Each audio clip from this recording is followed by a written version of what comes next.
Hello and welcome to the Snakebite, our weekly sports show that airs every Wednesday at 1 o'clock. Alongside Kenzie Council, I'm John Christovich, and here's what the Mocs have been up to since we last saw you. The women's golf team, which entered the season ranked 10th in the nation, took 5th place last week in a 12-team tournament hosted by Nova Southeastern. Junior Natalie Svensson and sophomore Lauren Perez helped pave the way for Florida Southern, who are back in action next week at Lander University.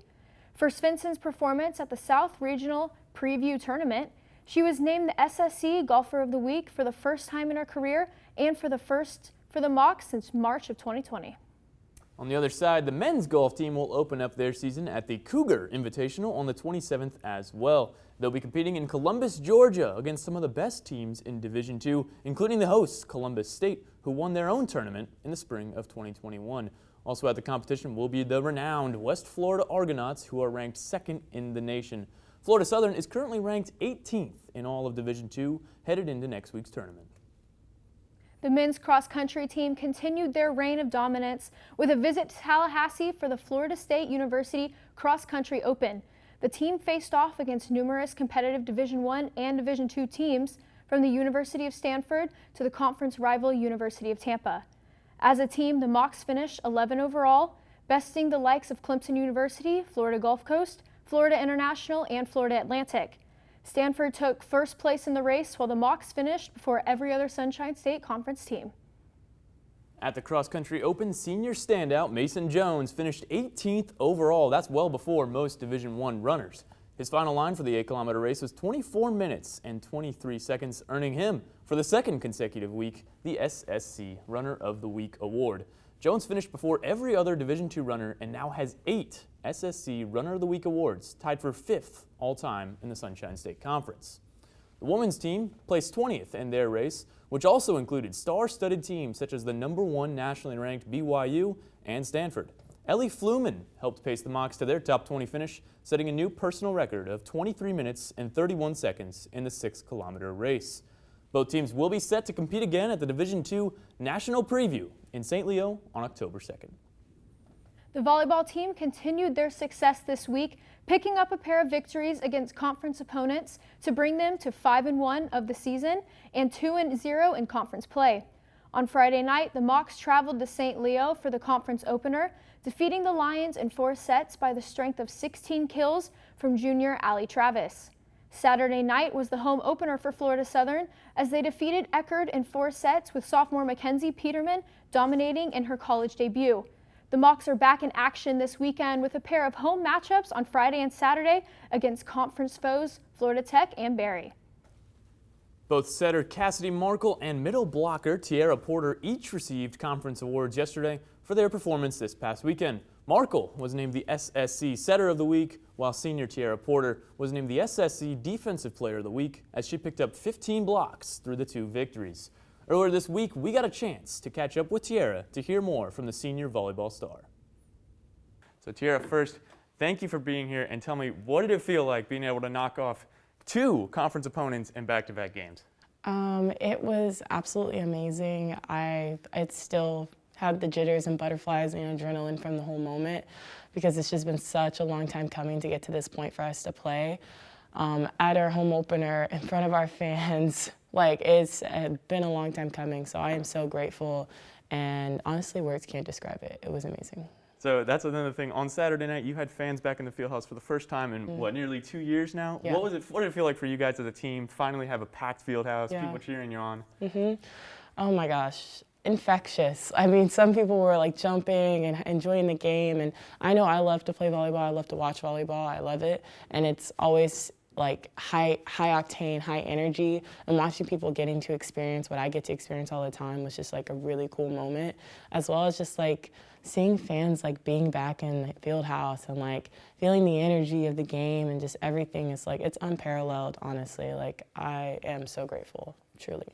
So you've been here since 2018 now, senior middle blocker. What has it been like for you watching new faces? Obviously, you're winning the Ssc Defensive Player of the Week award this week. Thank Cassidy you. Markle winning the Setter of the Week award. What's it like watching these new players come in and put up big numbers?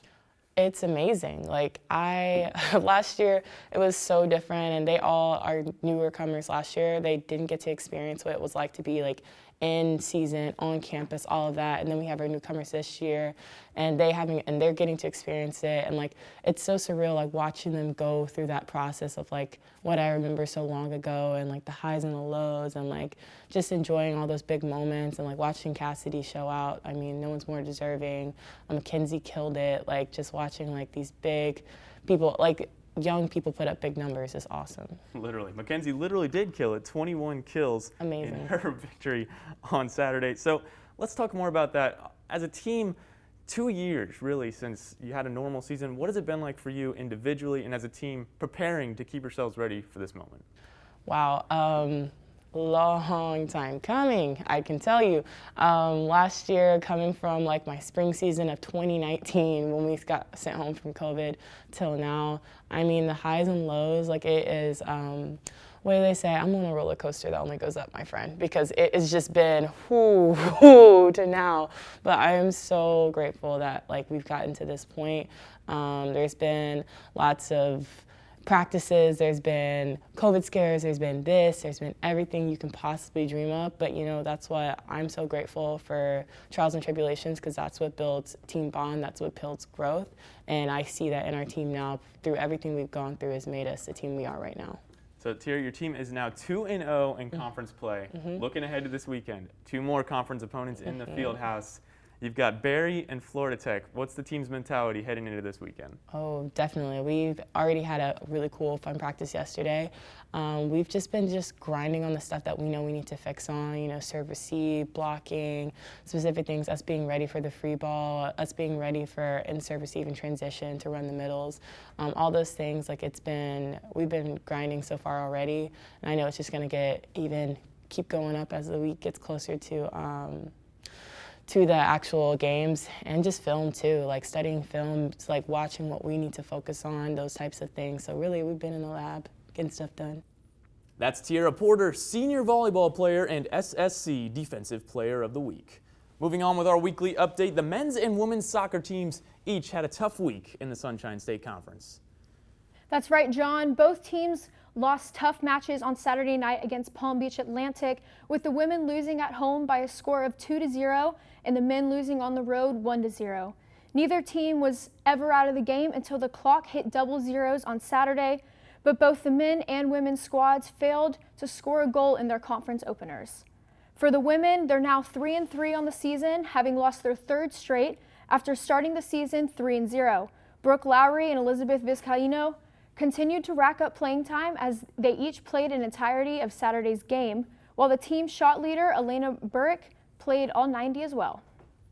The men's team is now 1-3-2 on the season after their conference loss. Sophomore Leo Diefenbach has emerged as one of the team leaders, as well as senior Jake Starling, who have each recorded plenty of minutes so far in the young season. Now, Kenzie, they're 1-3-2, but the men's team has really had a tough go of things, and that included a loss to PBA. That's the number 4 ranked team in the country. If you can take them all the way down to the wire, lose 1-0, there's not a lot of moral victories showing up on the stat sheets, but the Mocs will certainly take one there. That was the first conference game of the season, so again, they're 1-3-2. Really the most important record in the SSC is your conference record, so at 0-1, they're doing all right. It's a tough loss against the best team in the conference. PBA really is probably going to feel a little disappointed that they didn't beat up on the Mocs as much as they did. Because that being said, the Mocs had plenty of opportunities, a ton of shots, 10 corner kicks that really helped set the pace for Florida Southern.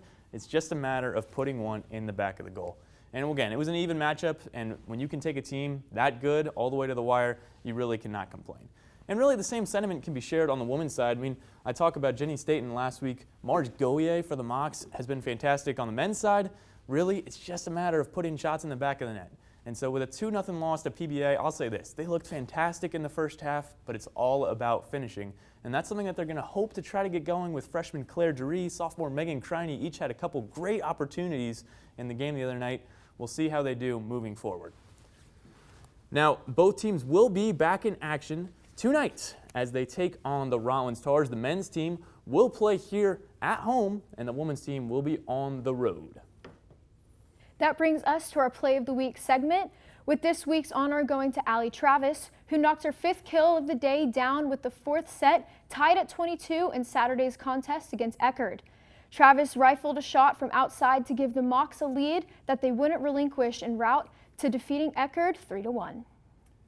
And Kenzie, that was a big-time victory for Florida Southern. The team is now 2-0 in conference play after 2 definitive victories over conference opponents. Now, here's the thing, and we talked about this last week with the women's soccer team. This team has finished to pick 9th out of 11 teams in the Sunshine State Conference. They've so far beaten 2 teams that were picked to finish ahead of them.